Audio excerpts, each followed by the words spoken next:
Hello and welcome to Nowhere. My name is Trish and I am the creator behind Nowhere Novelties. A popular design element in the Tumbler community is a VSplit tumbler. Basically, you take painter's tape and you split the tumbler with a V. This is a cool technique for like color blocking or putting two different types of design elements on the top part of the V and the bottom part of the V. So we're gonna get into a few episodes of VSplit tumblers. The first one we're gonna be doing is this Monstera leaf, so tying into last week, and gold stripe VSplit with a clear cast decal. So if you're ready, let's strap in and shoot for the stars.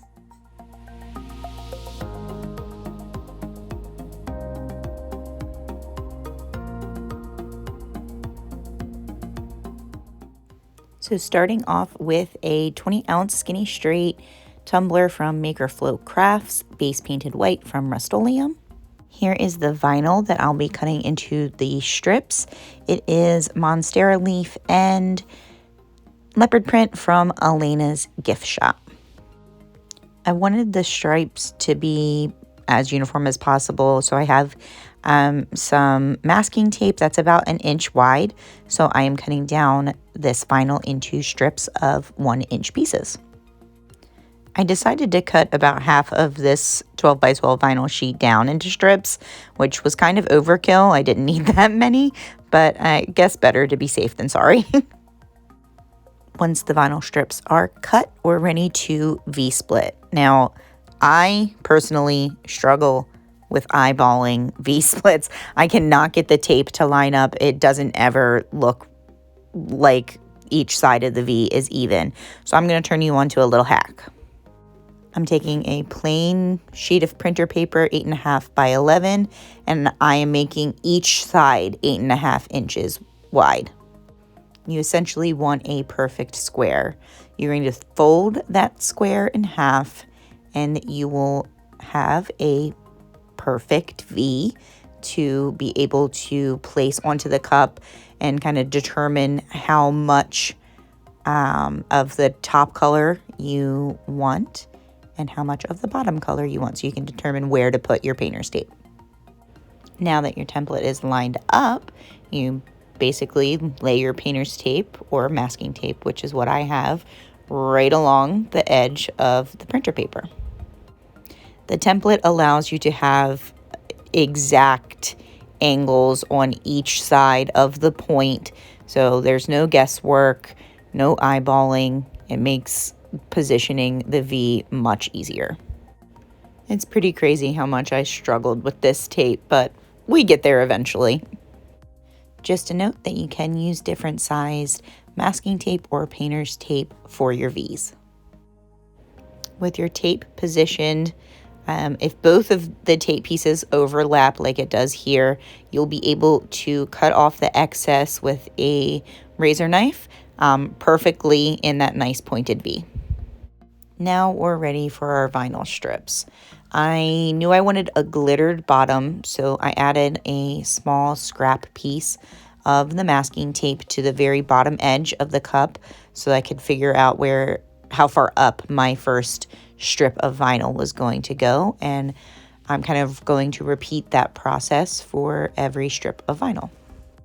I'll place the vinyl first, move that scrap piece of tape up, lay the next piece of vinyl, and so on and so forth.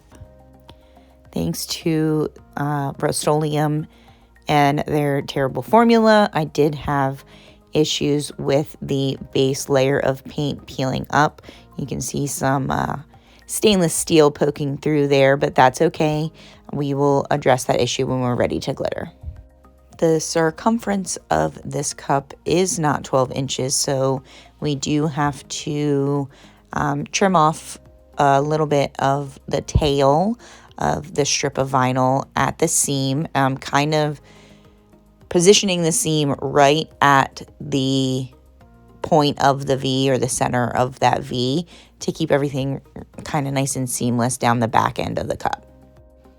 This next stripe, this third stripe that I'm about to start, definitely did not need to be seamed. I did not wrap it all the way around the cup, but again, I'm going for seamless. I want it to look cohesive.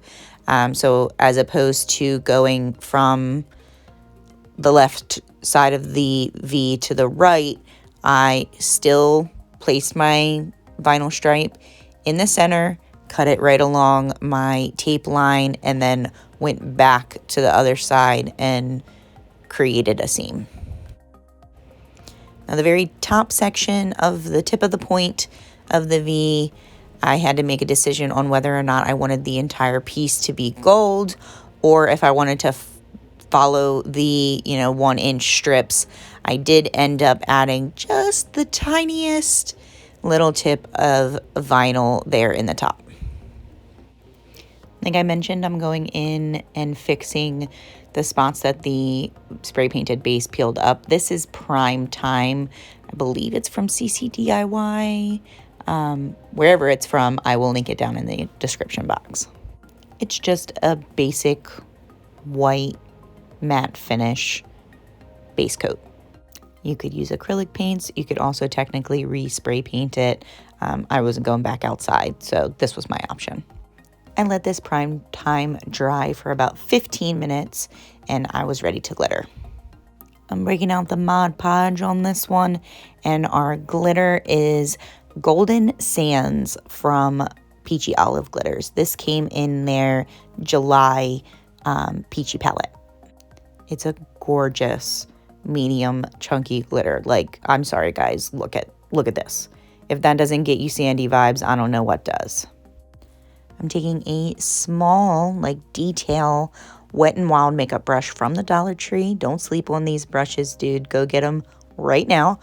They're perfect for applying acrylic paints, chalk paints, or Mod Podge. Anyway, I'm getting in between each of the vinyl strips, applying that Mod Podge, and then sprinkling on my glitter.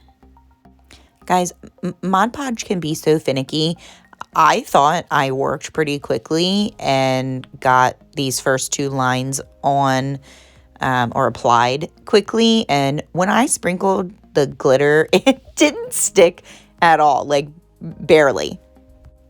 So I did end up going right back in with a second coat, almost immediately. I didn't really let the first layer dry because it was practically already dry when I sprinkled the glitter. Look at how much is missing from that top section. I did not understand it, but it doesn't matter.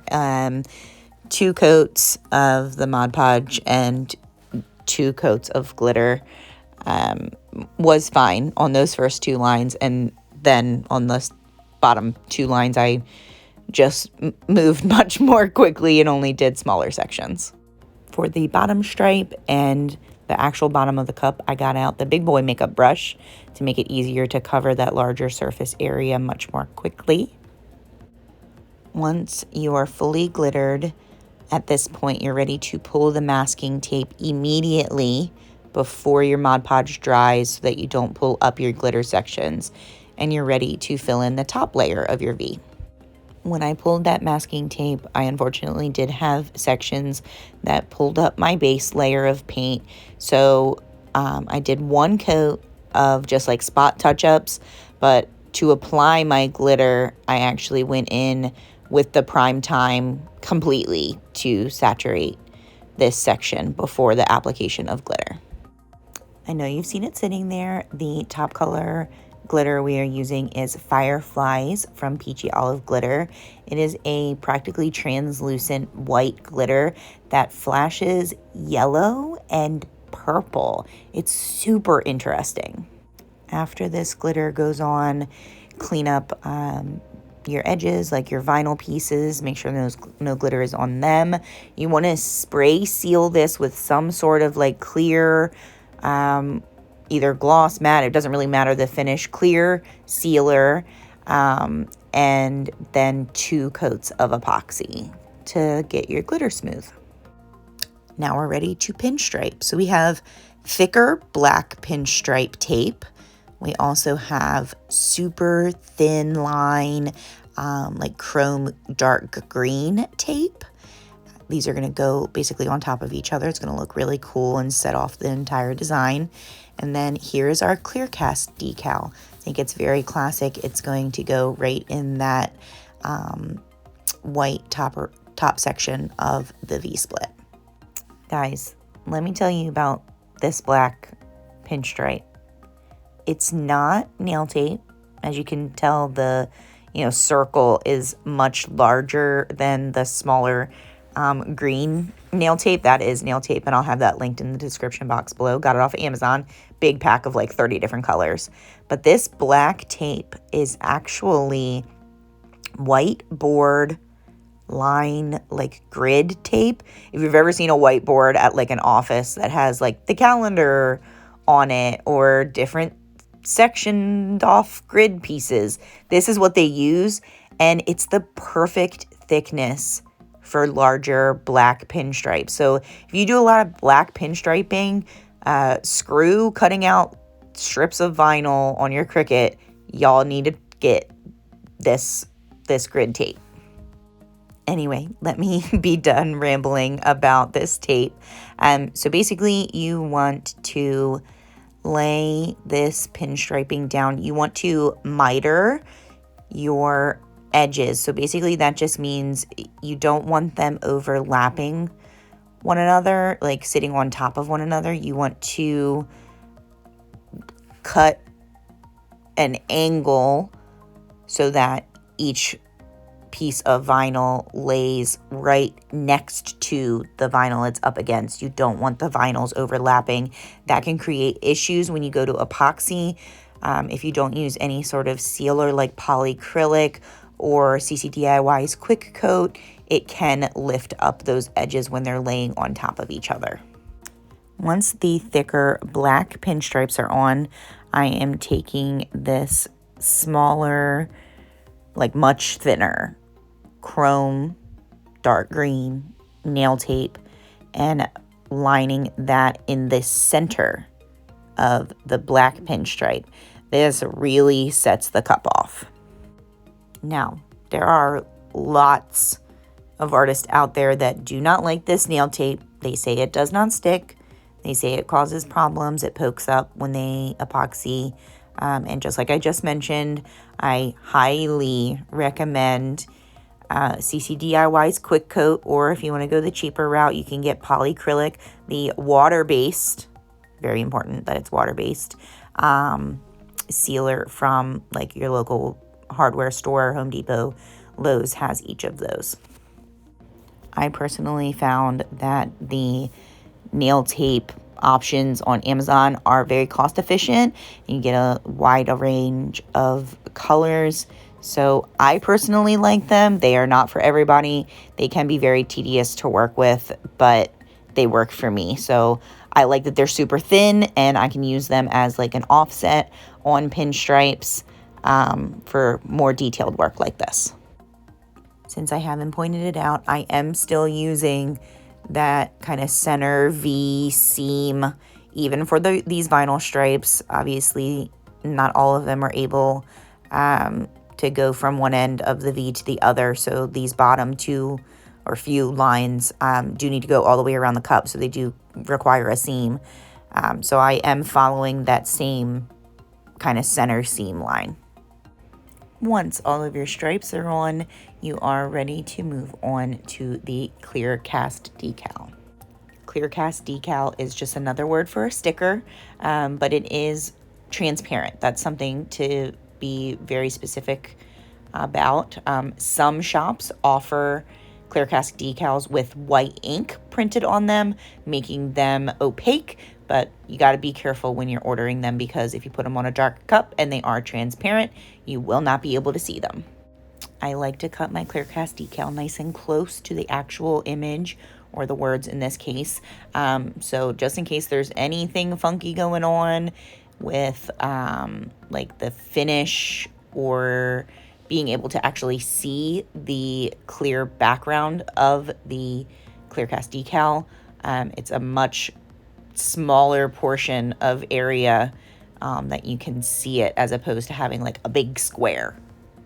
Got a little hinge method action going on to place the decal and make sure it's nice and straight on the cup and even from side to side within the center portion of that V.